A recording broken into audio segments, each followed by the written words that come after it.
Free piano tips at playpiano.com. Good morning, this is Dwayne, and today I'd like to talk about the 4 secrets of chord substitution. Some people call it chord reharmonization. It's all the same. Some people call it chord subs. It all means the same thing. We're finding ways to freshen up our songs with new chord progressions. And there's probably more than 4, but I've discovered 4 rules or techniques that work really well. And I'd like to share those 4 with you right now. The 4 techniques for chord substitutions or reharmonizations are these. The first one is for any major chord, you can substitute the relative minor chord. For C major chord, the relative minor is A minor. Now, how do I determine that? Well, you simply go down a step and a half from the major root and build a minor chord there. So for any C major chord, you could substitute a C minor chord. I mean an A minor chord. Let me illustrate. On Silent Night, normally you'd stay on C, wouldn't you? But I could go like this. C, A minor, C, A minor, and it gives a little different feel to it, okay? So that's rule number 1, or secret number 1. You find the relative minor of any major chord, and you can substitute that. The second tip, or the second insight about chord substitutions is this. For any melody note, you can simply ask yourself, into what other chord will this melody note fit? For example, the melody there, I'm playing Silent Night, so just as an illustration, this applies to all songs, by the way, not just Silent Night, but let me illustrate it with a song we all know. The melody's G, okay? But G's not the only, the C chord is not the only chord that G fits into, is it? It fits into the G chord, fits into the G minor chord, the G minor 7th chord, the E flat major chord, the A flat major 7th chord. Lots of chords it fits into. So simply ask yourself, into what other chord will this melody note fit?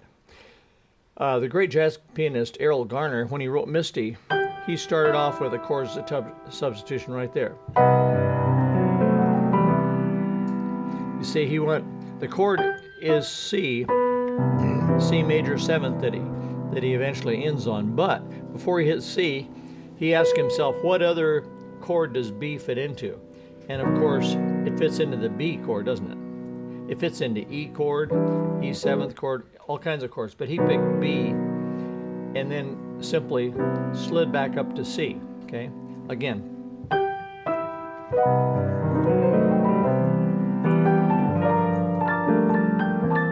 You see that?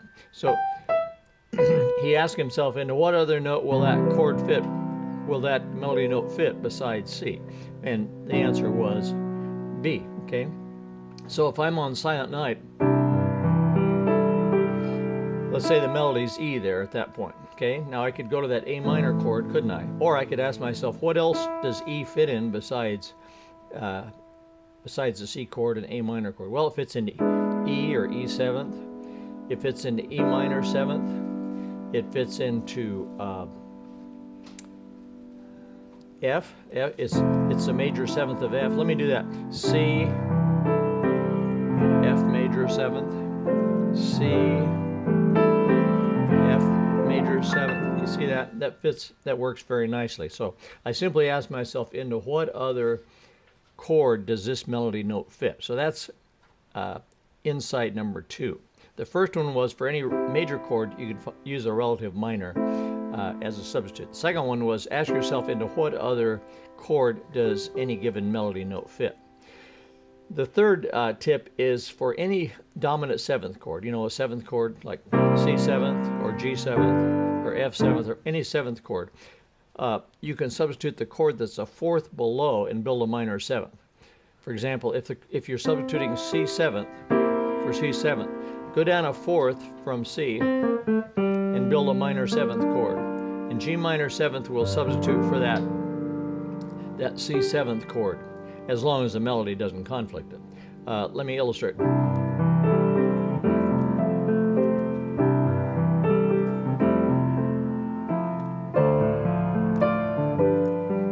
Now this is C7th, but instead of C7th, I'm going to use G minor 7th. And then I can resolve back to C7th. Okay, so before I play the C7th, I'm going to play G7, G minor 7th, and then I can go on to the rest of the song. Okay, so that's the third rule of chord substitution. Anytime you have a dominant 7th chord, substitute the chord that's a 4th below and build a minor 7th. If the chord was G7th, for example, what's a 4th below G? So I could use D minor 7th as a substitute for that G7th chord, couldn't I? Let me do that on Silent Night so you can see how I do it. That's the first chord substitution. I substitute a relative minor for the major. That's the second one. I ask myself into what other chord will this melody note fit. Now the next melody note is D, but the chord is G7th. Now the rule was, for any dominant 7th chord, you can go down a 4th and build a minor 7th. So in other words, D minor 7th will work as a substitute for that G7th, and then you can resolve back to that G7th. Okay, let me take it that far.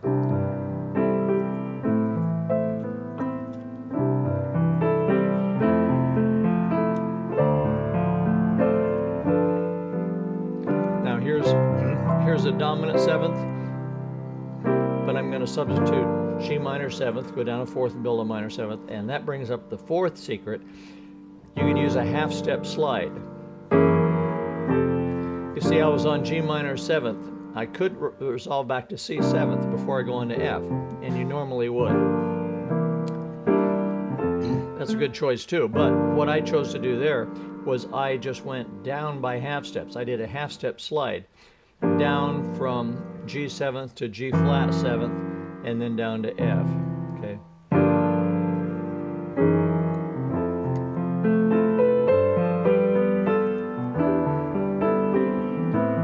That's a relative minor for a major. That's D minor 7th for G. Here I'm asking myself, what other chord will that melody note fit in? Here's another one. The melody is F, isn't it? But I'm gonna ask myself, what other note does F fit in? What other chord does F fit in? And one chord it fits in is B flat. So I used B flat.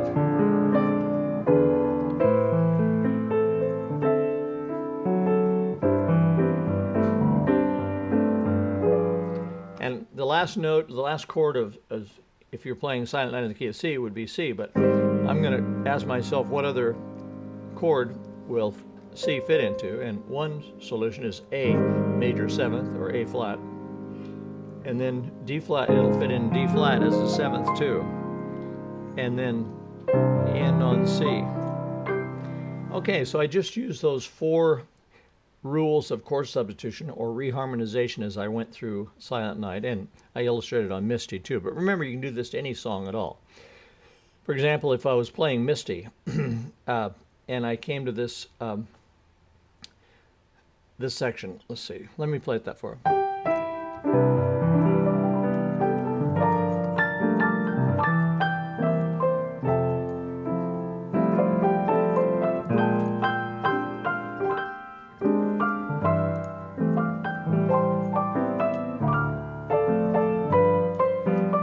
Section I want. The chord is C, but I'm going to play E minor instead, because E minor, the G chord, the G melody note fits in E minor, and then I'm going to go down to E flat 7th because it fits in that too. Then I'm going to go to D minor 7th, and I'm going to go to D flat 7th.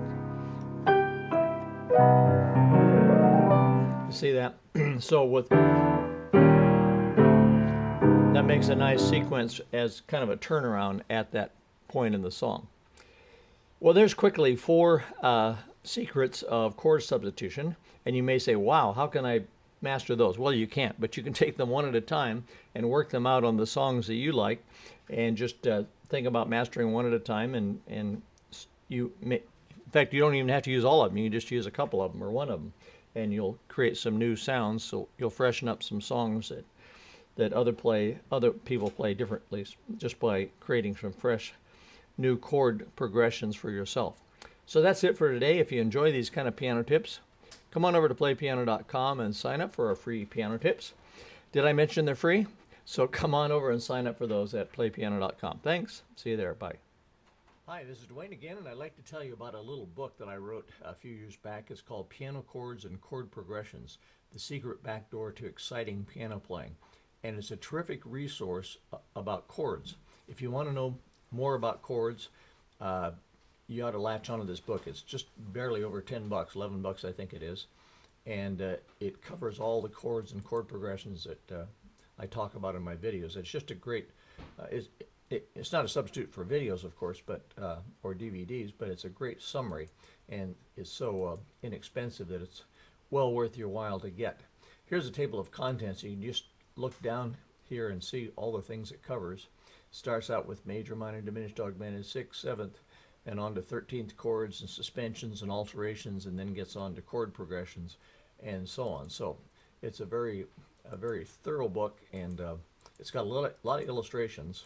I'll just toggle through a little bit so you can, and there's the back cover. So it's worth your while to get. So hope you take advantage of that. Thank you. Bye-bye for now.